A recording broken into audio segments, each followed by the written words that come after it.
In this video, we'll look at an example system where entities arrive, which I have defined as parts.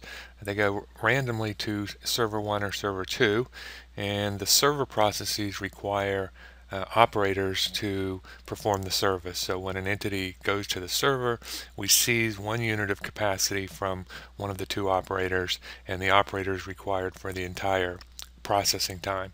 The interesting part of this problem is that I have 2 operators, and the operator first R works first shift and operator second R works second shift.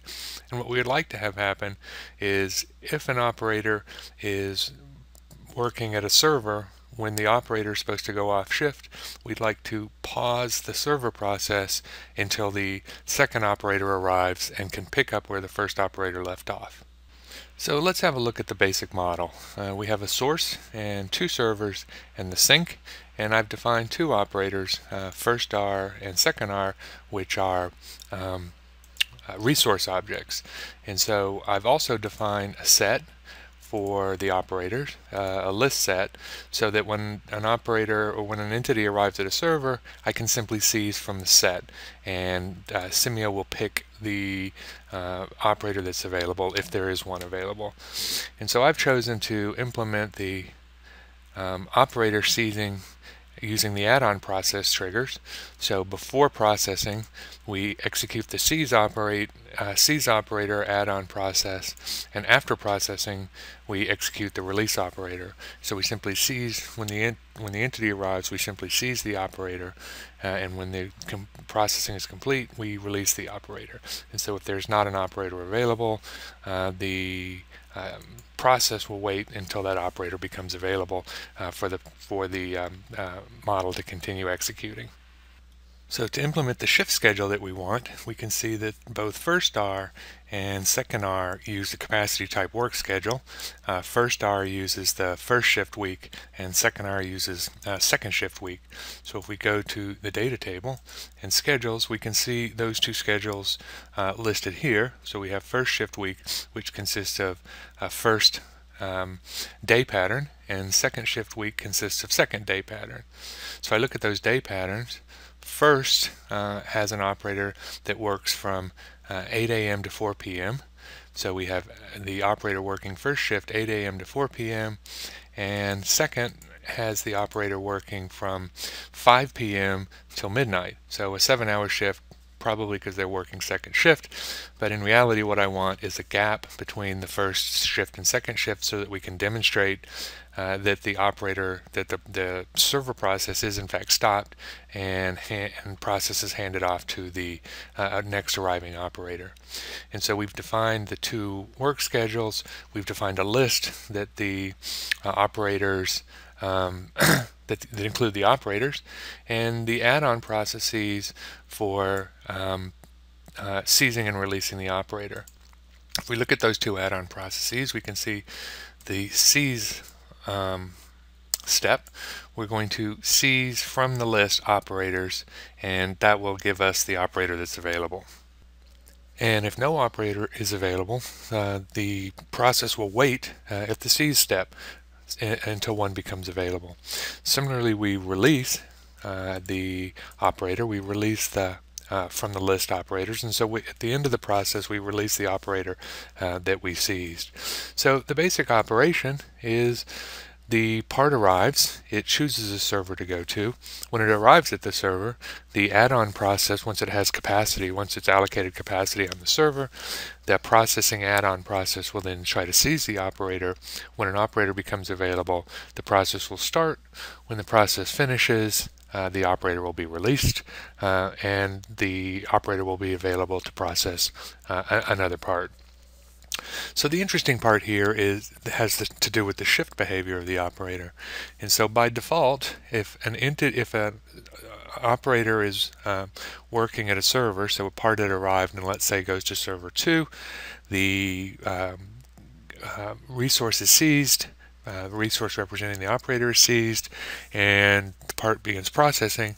If during that processing step the operator is scheduled to go off shift, so perhaps it's 4 o'clock if you have the first shift operator, then the default simio behavior says wait until that resource is released.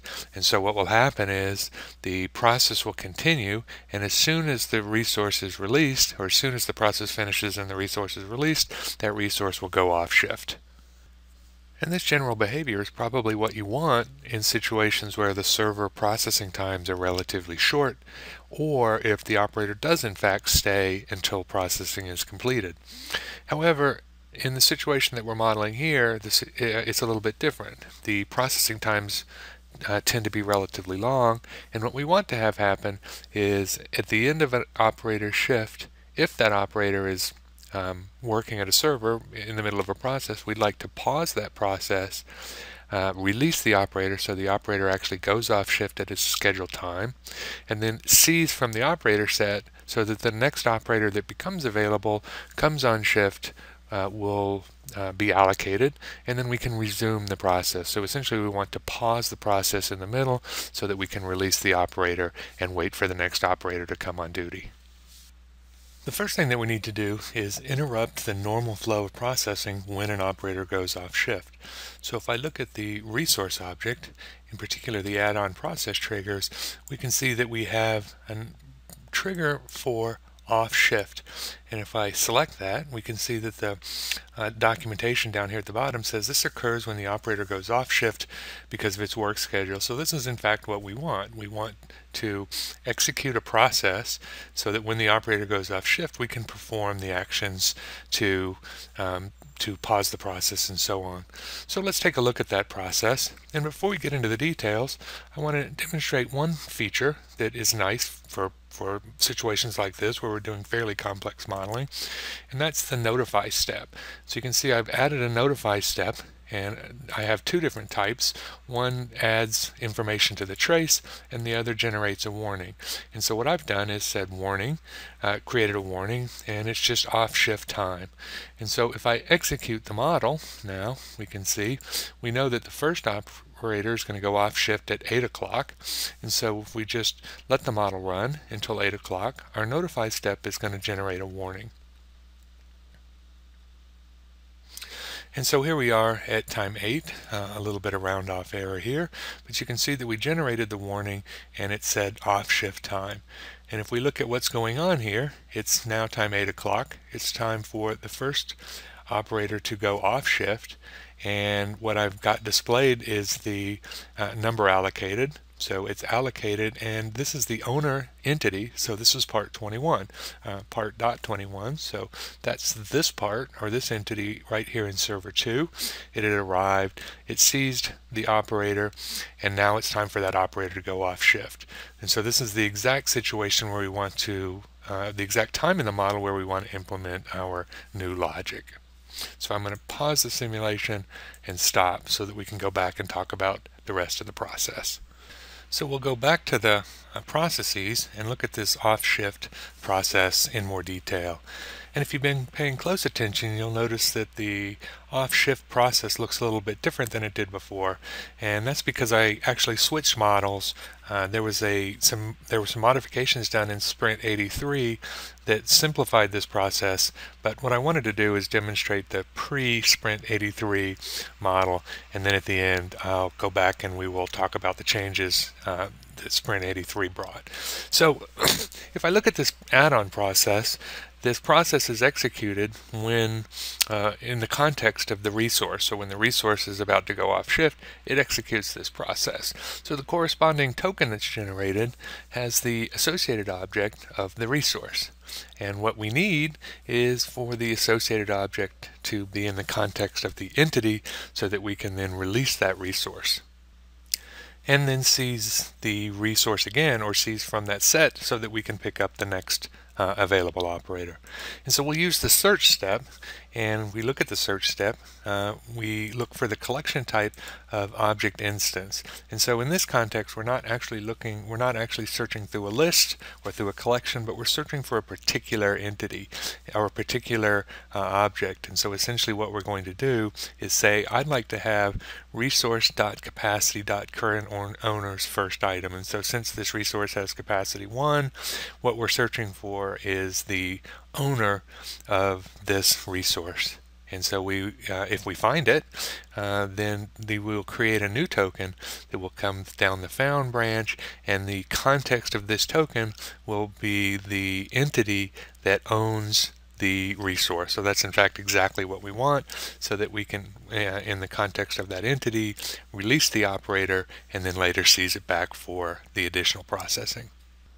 So we just execute now a release step now that we have the right context, and so we're simply going to release the operator as we wanted. The next thing we're going to do is I'm just going to update the model picture, the entity picture, so that we can just actually see what's going on. And I have one more thing that I haven't talked about yet. I have a in-process entity state so that I can prioritize the queue for the resources, so that when a resource goes off shift, the entities that are in process will have priority over newly arriving entities to get the operator. And so we'll see that here in just a second. Okay, so now we have the entity and we've released the operator. The next thing we need to do is suspend the process associated with the server. So if I look at the suspend and I look at the help, the suspend step may be used to suspend a process or suspend the movement of an object. So this is in fact what we want, to suspend a process, and then we will later use the resume step to resume that process. And so the question is now, what process do we suspend, and how do we know which process we'd like to suspend? We know that processing is going on inside the server, and so it's one of the internal server processes that we'd like to suspend, but how do we know which one? Well, one way to do that is to go to the server object and then subclass that object so that we can go in and look at the internal processes. So if I click subclass to get my server and then click on the processes, we can see the processes that comprise the server object. So if I look at the processes, so these are the add-on processes here in yellow, and here are the processes associated with that object. And so failure occurrence, on-entered input buffer, on-entered output buffer, on-entered processing, and this looks like the one that we want, on-entered processing, so that I can go down and look at that one and see that I'm moving from the input buffer into processing. I execute the processing add-on process, and here's the delay for the processing time. So this is in fact the process that I'd like to suspend, this on-entered processing for the server. And now the question is, well, how do I do that? So I know the process and I know where it needs to happen. The only issue that I have remaining is the context of the token. So recall that when we come out of the search step, the context of the token is the entity. And so what I need is to be able to access that process associated with the server. And so in order to do that, I'm going to record the value. If I go and look at model entity, the definitions, I've created a server process, which is a process reference state variable. And so that's going to give me a placeholder so that I can store the process that I'd like to suspend. And so I need to assign that value when the entity enters processing. So if I go to my server and look at the state assignments, when the entity enters the server, I'm going to assign the value to this state variable, server1.onEntered processing, and of course I'm going to have the analogous assignment for server 2. So when the entity enters service, I'm going to then have a reference to the process that I'd like to suspend. So if I go back and look at the processes, that's exactly what I'm doing. I'm saying I want to suspend model entity.server process. Now that I've stopped the process, I can then seize the operator. Again, the same seize that I did before, seizing from the list of operators, and it's going to give me the next available one. I'm then going to, in this case, reassign the picture, again, so I can just keep track of what's going on. I'm going to then tell the system that this model entity is not in process anymore to handle my prioritization, and then I will resume the process.